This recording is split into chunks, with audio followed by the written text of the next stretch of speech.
Most people spend their entire lives afraid of one thing, not death, not failure, losing everything. David Millar lost everything at 52. His business, his savings, his reputation, and for a brief, terrifying moment, his will to go on. This is the chapter nobody talks about. The part that happened before the comeback, before the millions, before the interviews. This is the hidden chapter. David Millar wasn't reckless, he wasn't greedy, he was just ordinary. For 24 years, he ran a small manufacturing company in Ohio. 50 employees, good clients, a steady life. He had a house with a porch he never sat on because he was always working, a wife who had stopped waiting up, 2 kids who called him the man who came home late. But the business was real. It was his. Then 2008 happened. The financial crisis didn't just hurt David's business, it destroyed it. In 18 months, he lost 4 of his 5 biggest clients. The 5th called in January 2009 and said, simply, "We're done too." David sat in his office for 3 hours after that call. He didn't cry. He didn't call his wife.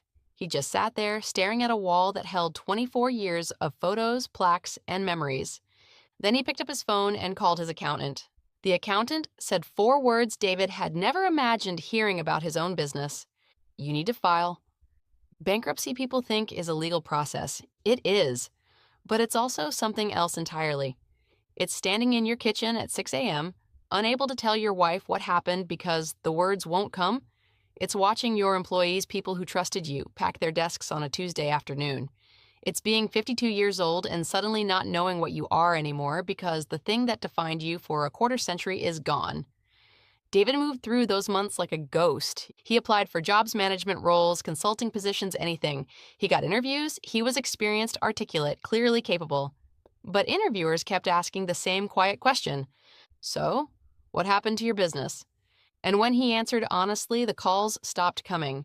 His wife, Karen, told him years later that she had never been more scared, not because of the money, but because she watched the light go out of his eyes. He stopped finishing sentences, she said.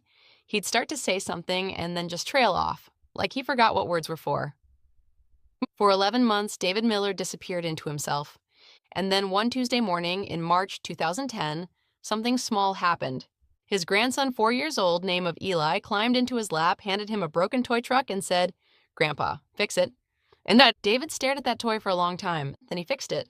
Something shifted that morning, not dramatically, not with a lightning bolt, just quietly, a small gear turning. David started waking up at 5 a.m. again, not because he had to, but because he wanted to. He started writing, not a business plan, not a strategy, just thoughts, things he knew, things he'd learned in 24 years of running a company. He filled 3 notebooks in 6 weeks. A former client called him in April 2010. A small startup needed help with their supply chain. Could David consult just for a few months? He said yes. He charged $75 an hour. He sat in borrowed offices and drove a car that needed new tires he couldn't afford. But he showed up. Every single day he showed up. The startup told their friends told their friends. By the end of 2010, David had 8 clients. By 2012, he had a team of 3. By 2015, 6 years after the bankruptcy, 6 years after the morning, he sat alone staring at a wall. His consulting firm crossed $5 million in annual revenue. The same clients who had watched him fall were now calling to be on his roster.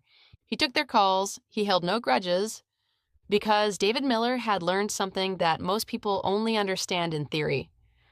The ground is not the end. The ground is where you find out what you're actually made of. Here is what David's story actually teaches us. And it's not what most people take from it. It's not keep going. Everyone says that, and it's not believe in yourself. That's easy to say from a stage. The real lesson is this.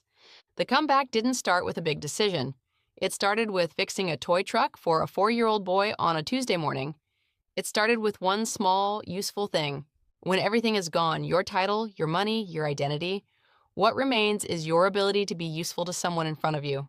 That's where it begins. Not with vision boards, not with motivation, with one small, concrete, useful act. David